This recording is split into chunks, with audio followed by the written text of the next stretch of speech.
Cold start on the BMW Z4. If you just pop the ignition on for me. Brill. And now if you start for me please, sir. Brill.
Good.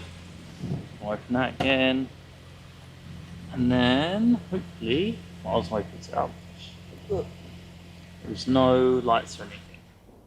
Okay, so here we are. We're on the first drive in the 2007 BMW Z4 M Sport. We're with the owner, and he's going to tell us about how this beautiful car runs and drives. So, when you're ready, sir, you could, just start wherever you feel comfortable, to be honest. Okay, I've had the car about 4 years, I think.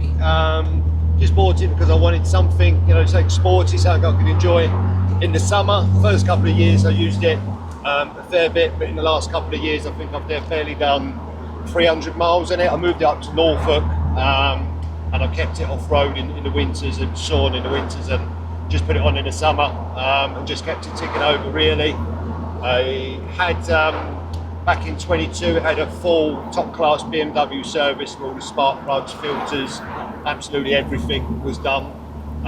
And since then, I don't think it's done 1,000 miles since then. So it hasn't been serviced since then. But the amount of miles I've been doing it just doesn't warrant servicing it every year.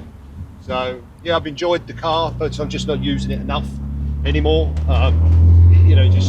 It costs me a couple of grand a year to keep it insured and taxed and whatnot, so this doesn't feel justifiable anymore, really, if I'm quite honest. Yeah, no, that's fair enough. So can you tell us about how the car kind of runs and drives and how it feels to you? Yeah, it feels fine to me. It came to me with 52,000 on it. I think it's got 58 now, so I've done 6,000 in 4 years. Never had any real problems with it. I didn't like the exhaust on it. It had a straight through exhaust system. I found it too noisy, so I had silencer boxes put on it. So I think now it feels and sounds like a sports car when you need it to, but when you're cruising, it's not too noisy. So I had that done. I had to have a new air conditioning condenser put in it. That was faulty, so that got regassed and that got replaced. I don't think I've had to have anything done to it. It's got the tyres on it that I had on it. They've still probably got about half the tread on them. So yeah, I've had no problems with the car. Enjoyed driving it. Picks up nice. Feels like a sports car when you want it to. It's a nice car.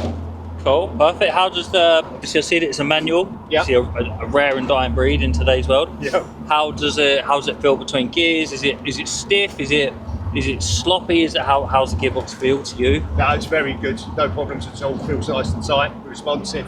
No problems at all. I think a car like this needs to be a manual. You get the full feel of it being more of a sports car when it's manual. Yeah. Okay, cool. Obviously the engine being a 3 litre straight 6, one of the better BMW engines they produced. Yeah. Obviously, it sounds great, especially with the exhaust, which is a nice touch. It's obviously nice and quiet as we're cruising through the town. In terms of responsiveness, how does it feel? Yeah, no, it's very responsive. Yeah, I think at brand new, he's putting out 350 brake horsepower. I did have it on a rolling road, and it was still putting out just over 300. You know, considering it's 17, 18 years old. Yeah. You know, I think that's probably pretty good. I was led to believe it certainly was.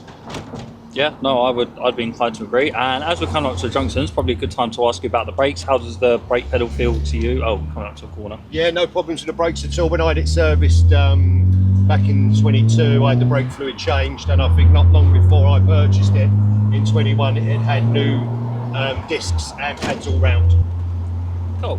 A brake pedal feels sharp. Is there much travel? Does it bite well? How does it? Yeah, no, it's very responsive for a car that's quite quick. You know, if you're braking, if your brake's quick, it's got the aerated discs on it. You know, so they cool down a bit quicker and stuff as well. So no problems with it at all. Cool. And I think steering I haven't covered. So just tell me about the steering. How does it feel? Is it direct? Is it light? Is it heavy? I'd say it's quite light. It's somewhere in the middle, I'd say. I don't think you want it too light on a car like this. You know, if you are enjoying it on the country lanes like we are now, you want it to be a little bit stiffer. So I'd say it's as you'd expect a car like this to be, yeah. Cool. And finally, the last one, arguably the most important one, being that we live in the UK, the suspension. How does it feel? Obviously, BMWs are normally, I won't say quite stiff, but they can be quite stiff, especially on country road, especially on our roads. Yeah. How does this one feel to you? Yeah, it feels like how I would sort of expected it to feel.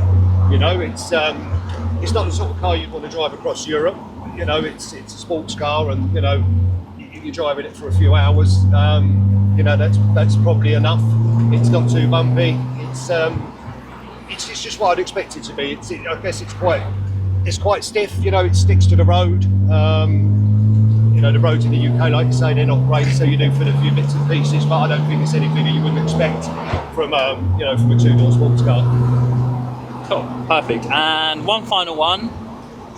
Is there anything kind of like, does everything work on the car as expected? So obviously you see it's quite highly spec. We've got heated seats, we've got air conditioning, we've got the little screen here, which is a really, really nice feature, especially in, I'm going to say, an older generation BMW, because you don't really see these in the older gen. Like, you only really see them kind of, I think, 2010 onwards. So see an eye driving it quite early on.